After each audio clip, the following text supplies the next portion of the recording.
Hello. Hello, Supernanny. We're so glad you're here. I was excited to know that, okay, now we can get started on getting our lives back. Eric, how are you? Hi. Very well, thank you. Hi, Emma. Pleased to meet you. I'm Jojo. Hi, Emma. Nice to meet you. And what's your name? Emerson. Emerson. Pleased to meet you, Emerson. Hi, Emma. That works. Hi. That'll do. Hi, Emily. How you doing? I want you to do what you would normally do so that I'm able to observe. Given what I'd just seen in the taxi, I was expecting chaos. But as the family sat down for lunch, I saw a different picture. Can I try some of that, please? Thank you for eating your carrots and not giving me a hard time. Didn't I ask you before not to ride on that? Oh, please. No, it'll break. I'm pretty impressed with how you're putting the game away. I didn't know really what was going on here. Everyone was acting so polite. Oh, it's perfect family. I think I'll just go, shall I? Please don't.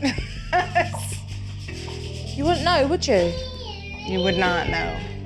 It was very obvious that everyone was on their best behaviour because of me. And so when the kids went outside to play, I thought I'd get from them what a normal day is like. We tackle each other a lot and that stuff. Mouthing off and spitting.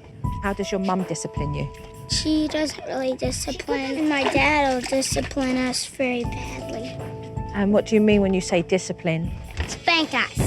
Drag us by our And he'll follow us up the stairs with a spoon, and when we get up there, smack us. And he'll pull our ear and give us hot sauce. I'm not going to lie, it's a little bit worrying to hear kids talk about their dad's harsh discipline in such a casual way, but I wonder if he's going to act like that in front of me.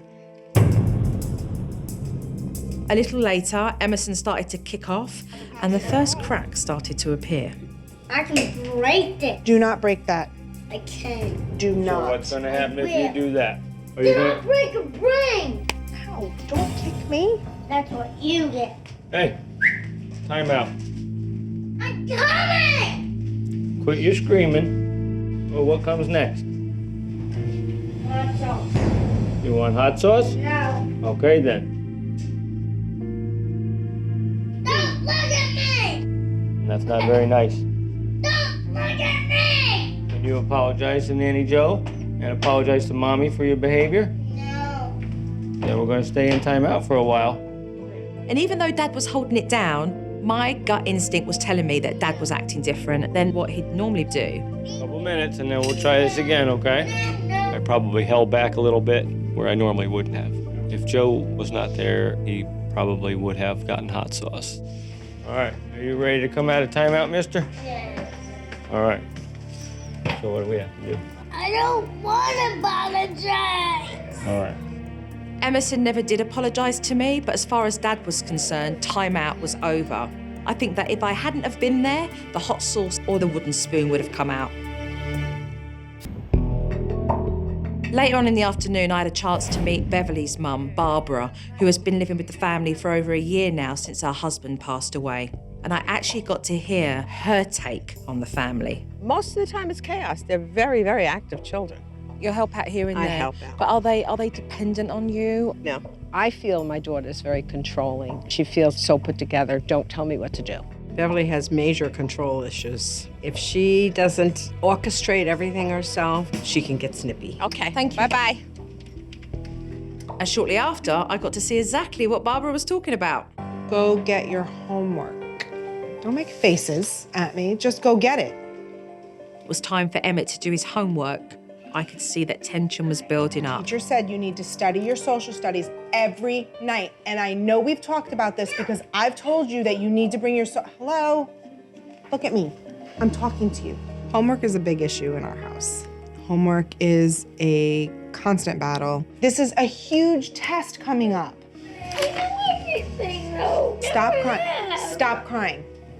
You don't need to cry. You just need to take a little responsibility. Listen to me. I'm not yelling at you. Look at me. Why don't you take a break, go up in your room, and do a little bit of reading? Read a chapter in your book. I mean, these are things you have to do. You have to do these things. Can you please read a chapter while you're up there? No. So what happens with the homework? It'll get done eventually with a fight. What a cop-out.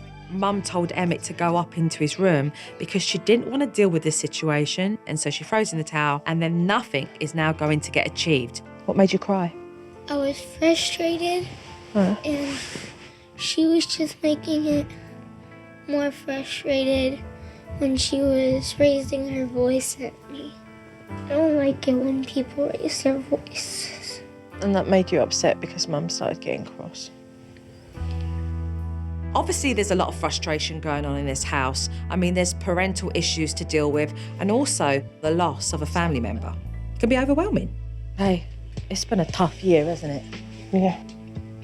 I've had experience myself with losing a parent. It's a loss that totally has you feeling overwhelmed and out of control.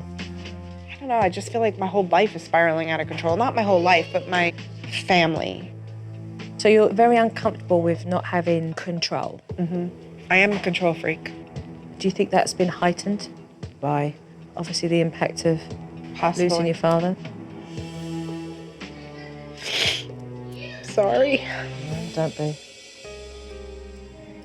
I didn't even get to stay with my family. The day after his funeral, we left. Life went on. What support did you have with respects to dealing with your bereavement? Here? Yeah. None. How did it affect the kids? My kids were pretty close with him. Even though we lived so far away. When you lose a family member and you haven't had the time that you so need to be able to heal, those overwhelming feelings can interfere in the running of a home. But the more that she tries to control that situation, the more that she realizes actually she has no control at all.